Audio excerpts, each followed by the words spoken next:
Ever get that feeling that maybe some of the most uh, mind-bending ideas are just kind of locked away in history, waiting for us? Definitely. Like secrets hidden in plain sight sometimes. Well, today we're diving into a really fascinating, maybe a bit strange, text. It's called A Work of Saturn. Right. By Johann Isaac Hollandus. We're talking 1670 here, transcribed by Joshua Ben Arndt. It's proper old-school alchemy. It really is.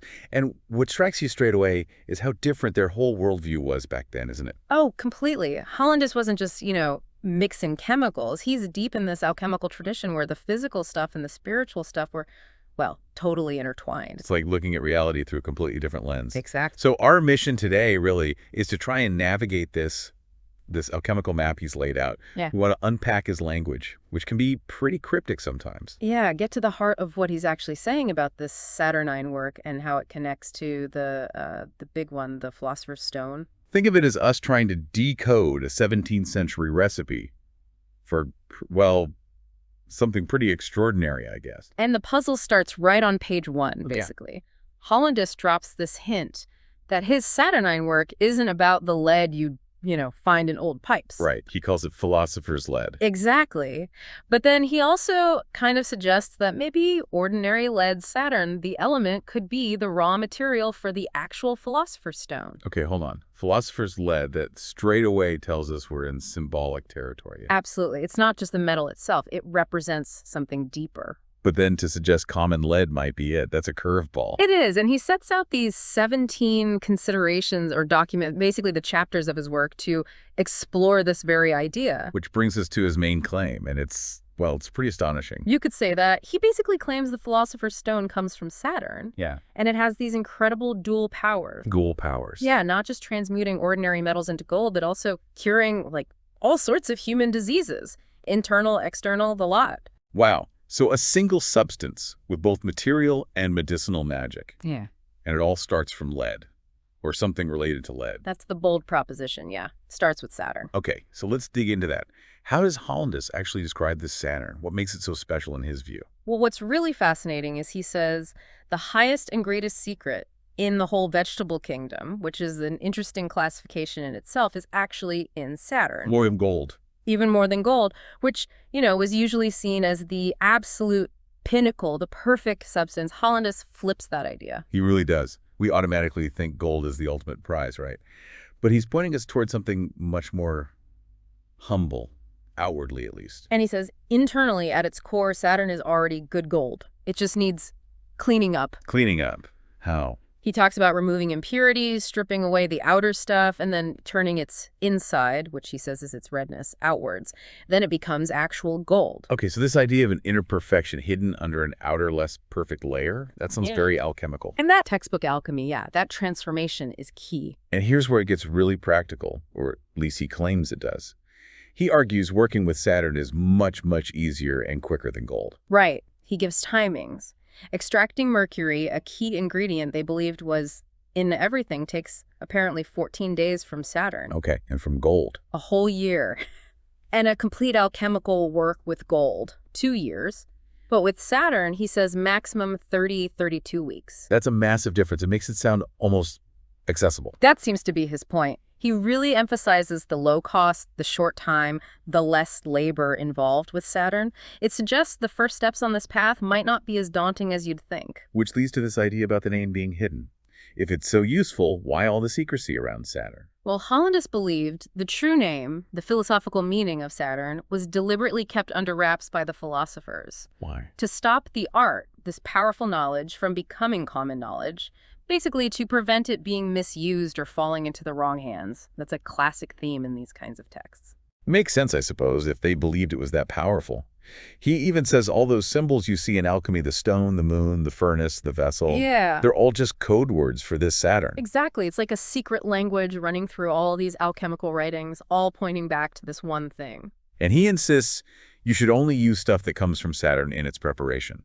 Nothing else gets added. Which, again, ties into its accessibility. If it's just derived from lead, theoretically, even someone poor could potentially start the work. And then he claims Luna, silver, and Sol, gold can be easily made from it. Right, that this humble starting point holds the potential for the ultimate alchemical prizes. It's a complete reevaluation of value, isn't it? It really is. So let's get into the nitty-gritty. What properties does this philosophical Saturn have, according to Hollandus? Okay, so he says it contains a perfect mercury and all the colors of the world, specifically mentioning the key alchemical colors: true, black, white, and red. Representing stages of the process. Exactly. Transformation stages. And it's not just an idea, it has substance, it has weight. He calls it our Latin. Latin, like the metal alloy. Yeah, like brass or bronze, suggesting it's a real, tangible material you can work with. Okay, and then there's that really striking example he gives. Oh, the eye thing. Yeah, that's bizarre but memorable. He says you can take a little smooth shaving of this philosophical Saturn and put it in your eye without any pain or irritation. Seriously, that sounds risky. Well, his point is about its internal perfection. He compares it to gold or gemstones, which are also inert and don't irritate the body in the same way, say, dust, wood. It's meant to show how pure and harmonious it is internally. Right, it's a powerful image, that idea of inner balance causing no disturbance. And he keeps coming back to this point. The stone and its mercury can be extracted from this Latin easily, cheaply, and quickly. Which leads us nicely into the actual process, starting with the washing. Ah, yes, the vinegar water. Sounds simple enough. Deceptively simple. He uses the term vinegar water as the medium for washing this stone, his philosophical Saturn, remember? But then he immediately says that understanding this simple term is basically the subject of entire volumes of philosophy. So again, hidden depths beneath simple words. Don't be fooled by the name. Precisely. The principles are complex, require study. He also mentions different works or processes within the mineral realm and points to one specifically that God has given us gratis. Gratis, meaning free or easily found. Probably implying a naturally occurring starting point, something readily available that doesn't require complex initial extraction. Okay, and he clarifies that this stone, the Saturn one, works on imperfect metals, especially quicksilver, mercury. And also heals diseases, internal and external. And here's that interesting classification again. He places it under the vegetable realm. Not mineral, even though it comes from lead. Nope, vegetable. In alchemy, that often relates to growth, life, transformation, not just plants. He sees it as the foundation, the beginning of his vegetable book of alchemy. And he actually lists 3 kinds of stones. He does. There's the lapis philosophorum, the philosopher's stone, from Saturn, which he puts in this vegetable category. Then lapis mineralis from the mineral kingdom.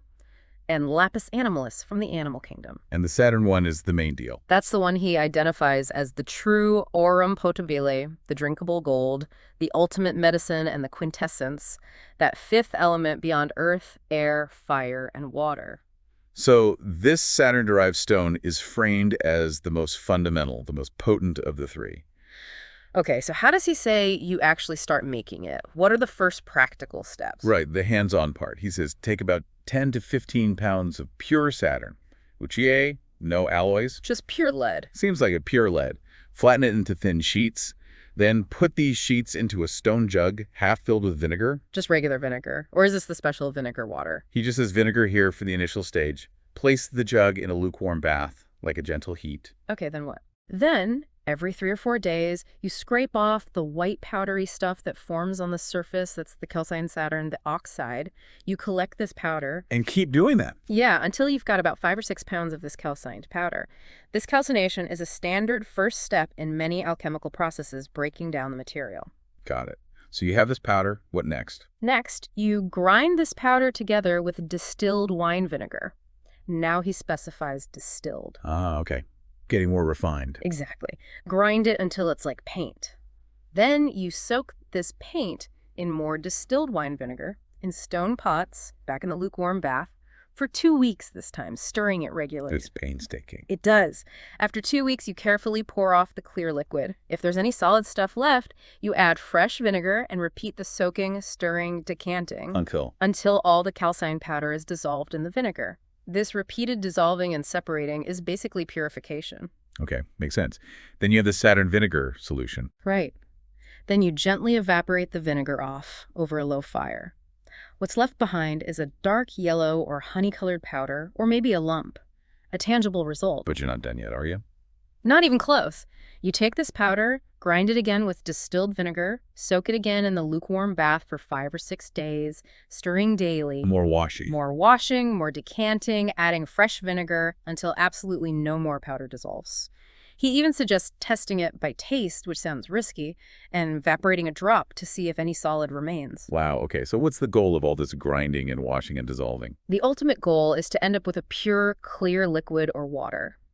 This, Hollandus says, signifies the Saturn is finally cleansed. Cleansed of its leprousness, melancholy, feces, and blackness, all those negative, impure aspects. And what's this purified substance like? He describes it as becoming white as snow and having this intriguing quality. Outwardly cold, like Luna, silver, but inwardly hot. Cold outside, hot inside. That sounds paradoxical. It does, but it represents a kind of balanced potency in alchemical thought. And he also mentions it becomes sweet. Sweet? Lead compounds are usually toxic and taste metallic or slightly sweet, but are poisonous. This must be symbolic again. Almost certainly symbolic of its perfected, purified nature. He explains the whiteness is from removing impurities. The cold, hot thing is this balance of qualities. And the sweetness. He attributes that to the pure 4 elements being present, now freed from the sulfurous stink and blackness it got from the mine. It's become almost medicinal, like nature's pure essence. He gets quite philosophical about it. He does. He talks about air being the spirit or essence, and taste being linked to that spirit. Sometimes heat can lock the taste away, he says. But this purified Saturn, being sweet, has little unnatural heat. That's his reasoning. He even uses sugar as an analogy. Sugar? Yeah. He says sugar is externally cold and sweet, but internally it's considered hot and moist.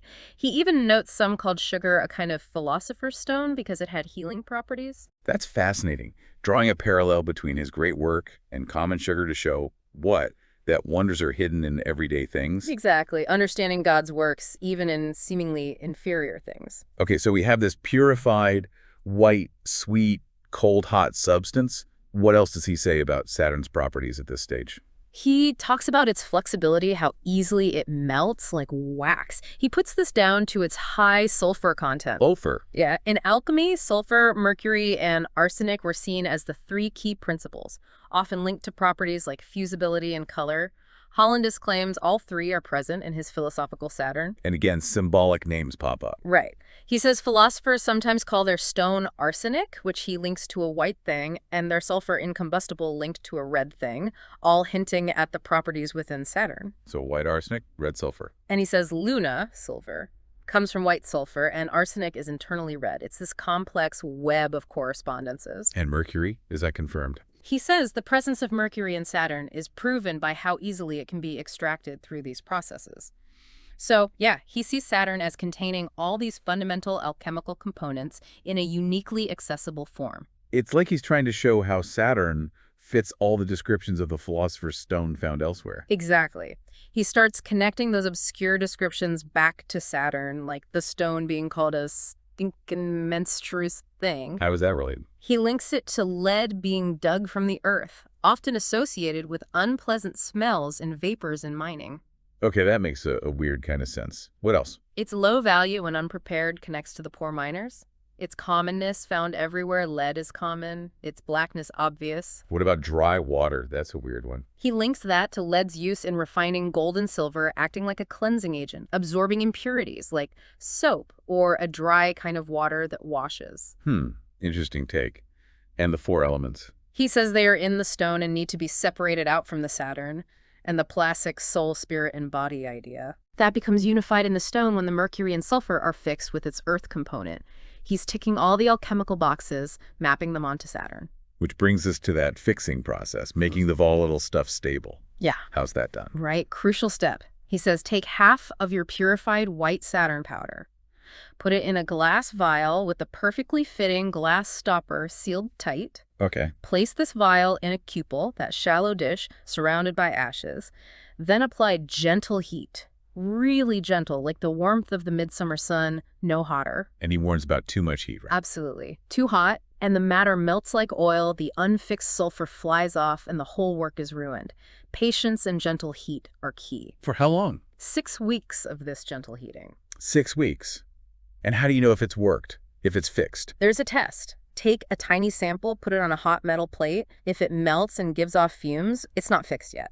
If it just sits there, doesn't melt, the sulfur is fixed. Okay, practical test. Then what? Yeah. Assuming it passes the test. Then you gradually, carefully increase the heat and watch the colors change. More color change, yeah. It goes from white to yellow like saffron powder, he says, then redder and redder until it's a glowing ruby red. That sounds dramatic. It signifies the fixation is complete. The substance is now stable and ready for the next ingredient, the water of paradise. The water of paradise. That sounds pretty important. It definitely is. And he gives 2 ways to make it. Says the first way is better, more potent. Okay, let's tackle the first method then, the better one.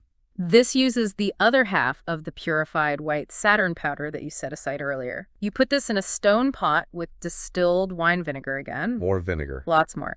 You distill the vinegar off in a bath, then add fresh vinegar to the powder and distill that off. You repeat this over and over. Why? What's the point of repeatedly distilling vinegar from it? He says it's to saturate the matter completely with the spirit of vinegar, to infuse it deeply. Okay, saturated with the spirit of vinegar then. Yeah. Then you take the saturated stuff, put it in a strong, thick glass vessel, and start heating it. Gently at first, then increasing the heat. And something distills over. Yes. A red, oily liquid.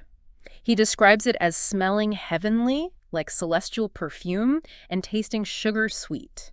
This is part of the water of paradise. You collect this distillate. And the stuff left behind in the flask? You don't discard it. You take the residue, grind it up. He even specifies using an iron mortar, then grinding it fine on a stone with distilled vinegar, and then you repeat the whole process. Repeat the soaking in vinegar, distilling the vinegar off, then the high heat distillation to get more red oil. Exactly. You keep grinding the residue, adding vinegar, distilling the vinegar, then distilling the red oil until no more spirit of vinegar is left in the solid matter. How do you know when that is? He doesn't specify a test here, just implies you repeat until it's exhausted. Then, the very final residue, you distill that one last time, strongly, in ashes. And that gives the final fraction of red oil. And this collective red oil, gathered from all these steps, is the most noble water of paradise. He adds that the ancients also called it sharp, clear vinegar. Wow. That sounds incredibly labor-intensive. Lots of repetitive distillations. Extremely. Which is maybe why he offers a second method. He says it's easier, but the result is less potent. Okay, what's the easier way? This involves mixing things up a bit more. You combine some of the Saturn with some of the fixed water of paradise you might already have. Okay. The rest of the Saturn gets mixed with weak wine vinegar in a stone pot. Then you add powders, calcined tartar, that's purified potassium carbonate, and, if you have it, sublimed salammoniac ammonium chloride. If no salammoniac, just use more tartar. Tartar and salammoniac? Why add those? They cause a chemical reaction. He says you have to add the powders quickly and seal the pot immediately because it fizzes up violently, might overflow. Sounds like it generates heat, too. Yes, he says, place the pot in cold water immediately to moderate the reaction. Let it stand in cold water for a day and night. Then move it to a lukewarm bath for 2 days and nights. Okay, after all that reacting and bathing. Then you distill it. Start gently. Increase the heat. First, the vinegar comes off. Then quicksilver, actual elemental mercury, starts to drop from the condenser pipe. Whoa, so this method directly produces mercury. Apparently so. You keep heating until the mercury stops dripping, then you crank up the heat really high, make the pot glow red for 12 hours. Why the intense heat at the end? To sublimate the salammoniac up into the head or top part of the distillation setup, separating it from the residue. What's left at the bottom? The tartar remains mixed with the Saturn residue. He even tells you how to recover stuff. Dissolve the tartar in a damp place, collect the solution, calcine the remaining Saturn. The salt from the tartar can be reused, and the salammoniac from the head can be reused too. And he notes this method works for other metals too. Yeah, he throws in that you can use this tartar salt ammoniac method to get mercury out of Luna, silver, and Jupiter, tin as well. So it's a more chemical extraction method using these extra reagents. Perhaps faster, but maybe less pure in the alchemical sense? That seems to be the implication. Easier, maybe faster for getting mercury, but the final water of paradise might be less potent. Now, speaking of mercury. Right, the mercury or quintessence of Saturn itself. Hollandus makes a big point here. He says this mercury, extracted from Saturn through his processes, is just as good, just as effective in all alchemical works as the mercury you'd get from Sol gold. That's a major claim, equating the essence of lead with the essence of gold. It is, and he says it's something all philosophers agree on, apparently. His only instruction for it is simple. Store it carefully in a glass box. Okay, so now we have the two key components, the fixed red stone and the mercury of Saturn, or the water of paradise, depending on the path. What's next? The union. Joining the mercury to the fixed stone. The alchemical marriage, essentially. How's that then? You weigh your fixed red stone powder. Then you take mercury, the mercury of Saturn, equal to half the weight of the stone. Half the weight, okay. Pour the mercury gently onto the stone powder in a glass vessel. Cover it. Put it back in the cupel with ashes and apply that gentle midsummer sun heat again. Gentle heat again. And watch for changes. Exactly. Keep that gentle heat until the liquid mercury seems to disappear, becoming a dead powder, and the stone itself turns blackish gray. Black again, like the first stage of purification. It often signifies a dissolution, a breakdown before recombination. After the black-gray stage, you gradually increase the heat. And we see the color sequence again. We do. It goes from blackish gray to perfect white. Then increase the heat more, it turns dark yellow. Then finally increase it further to perfect red. White, yellow, red. The classic stages. And when it reaches that perfect red, Hollandus says the stone is perfected. It shouldn't be flexible, melt easily like wax. This is the base philosopher's stone, ready for use or multiplication. Multiplication. Making more of it or making it stronger. Both, essentially. He describes taking half of this final red powder, melting it gently, and pouring it into a prepared mold. He suggests oiled boxwood. And that makes a literal stone. He says it's precious, ruby red, clear. This is the stone you can use for projection for transmuting metals. Okay, so that's one use. What about multiplication? How do you make more? For that, you go back. Take 10 times the amount of the purified Saturn, the white stuff you got after all the washing, the stuff prepared by solution and coagulation, he calls it, making sure no feces or impurities are left. 10 times the amount, okay. Dissolve this large batch of purified Saturn in distilled vinegar. Separately, take some of your precious red powder, the stone, and dissolve that in distilled vinegar too. Two separate solutions. Then combine them in a big glass vessel. Gently distill off all the vinegar in a boiling water bath until it's totally dry. Right. Cool it down, transfer the resulting powder to another glass with a tight glass lid, put it in the furnace, start with very gentle heat like March sun, he says now, even gentler than before. And heat it until? Until the powder turns perfect white again. Then increase the heat. Gradually through the yellow stage up to perfect red again. So you're basically redoing the final fixation process, right, but with more starting material fermented by the original stone. That's exactly it. Then, onto this new batch of red powder, you pour the water of paradise, that red oil or sharp vinegar, using the methods taught earlier. Until what? How do you know when this multiplied batch is ready? Until the red powder melts like wax when you test it on hot silver, doesn't fume, and penetrates the silver, turning it to gold where it touches. The same test as before, and he says you can repeat this. Indefinitely. He specifically mentions this is how the work can be done for the poor, allowing them to generate more stone from a small initial amount. Interesting. He also gives another multiplication method using the red oil. Yes, a method focused just on increasing the potency, perhaps. He calls it watering the stone. You take your red fixed stone powder and add the red oil, water of paradise, to it, anywhere from half the weight up to the full weight of the stone. And mix them in a glass. Yes, in a glass with a small distilling head and receiver attached initially. Apply gentle heat, March sun level, just to drive off any tiny bit of remaining vinegar moisture from the oil. Okay, try it out gently. Then increase the heat to midsummer sun level. If no more moisture comes over after about 6 to 8 days, you take off the distilling head and just cover the glass with a polished glass lid. Seal it up. And increase the heat again.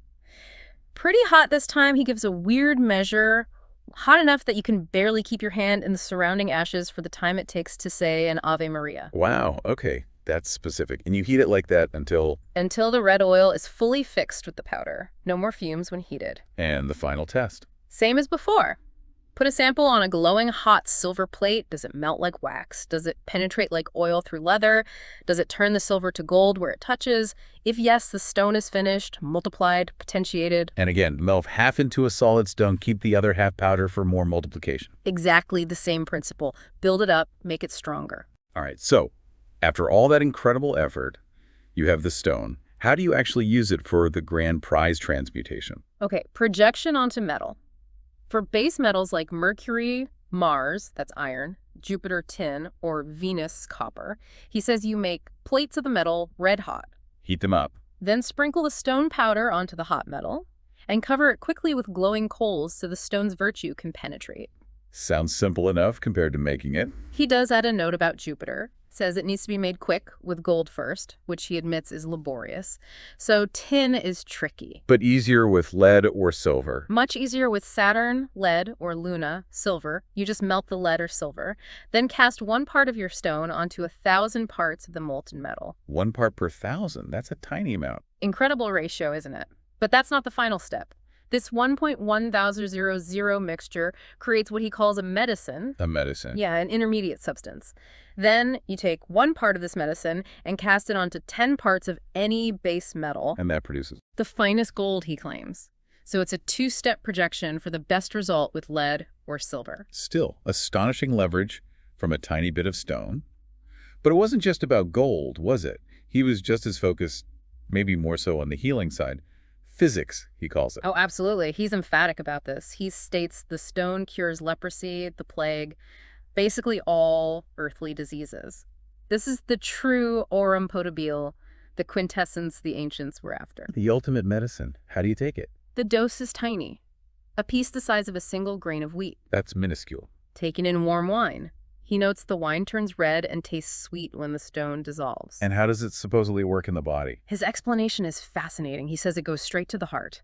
From there, it expels bad humors, opens up all the arteries and veins, opens the pores, and makes you sweat. A purification process for the body. Exactly. But he stresses it only expels what is adverse to nature. It doesn't harm the body's natural balance. What about continued use? Take it again the next day, same dose, and it supposedly purges more unnatural stuff, making the patient stronger. Keep taking it for 9 days. Yeah. And he claims the body becomes spiritual, like being in an earthly paradise, a state of perfect health and harmony. 9 days to paradise. That's quite a claim. And taking it just once a week after that, he says, maintains perfect health until your divinely appointed time to die. Wow. A universal cure and preventative. It sounds too good to be true, obviously. Of course. These are extraordinary claims, viewing the stone as this panacea, promoting longevity, even spiritual well-being. Given that level of claimed power, it's maybe not surprising he includes some warnings, some ethical points. Definitely. He's very clear. This stone is a spiritual gift from God. You shouldn't even seek it if you're living in mortal sin or if your motives aren't pure, wanting it for God's glory and to help people. So intentions matter. Greatly. Immensely. He warns that people with impure intentions might start the work, might even have some initial success, but they'll likely fail eventually.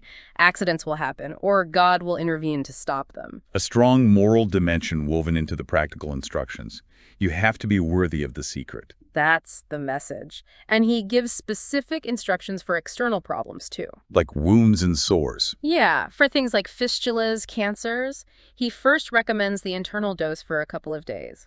For open sores, he suggests boiling a drang of the stone that's a bit more than a wheat grain in a pottle, a couple of quarts of wine. Okay, a medicated wine. Use that wine to wash the sores morning and evening, then cover the sore with a thin lead plate. He claims they heal very quickly this way. Plus, keep taking the small internal dose daily. Lead plates. Interesting detail. What about internal sores or holes you can't easily wash? He suggests using a silver syringe to inject the medicated wine into inaccessible fistulas or openings. Resourceful. And he even claims it's an antidote. A powerful one. A dram of the stone in warm wine, he says, will immediately make you evacuate even a large amount of potent poison, along with any evil humors. It really is presented as the ultimate fix-all. It is. He wraps up by saying, this work, derived from Saturn, is the most noble and precious part of the whole vegetable book of alchemy. And if you have it, you need nothing else. His final advice: keep it secret, guard it closely, use it for God's glory. So that's our journey through Hollandus' A Work of Saturn. From purifying lead or something like it, through all those complex stages, to creating this substance with claimed power over metal and medicine. It's an amazing window into that alchemical mindset, isn't it? Where science, spirituality, cosmology, it was all mixed together. Absolutely. The lines we draw today just weren't there in the same way. Which leaves us with a pretty big question to ponder, maybe for you, the learner. What does it really mean that Hollandus links such incredible transformative power material and medicinal to something as seemingly common, even base, as lead? Yeah. What's the deeper connection he's trying to point out about reality, maybe?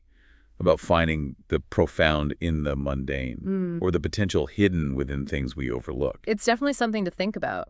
What secrets might still be hidden in plain sight, just waiting for a different perspective? A lot to chew on there. We hope this deep dive has given you some fascinating insights into this corner of alchemical thought and the enduring human search for knowledge, healing, and maybe, just maybe, transformation.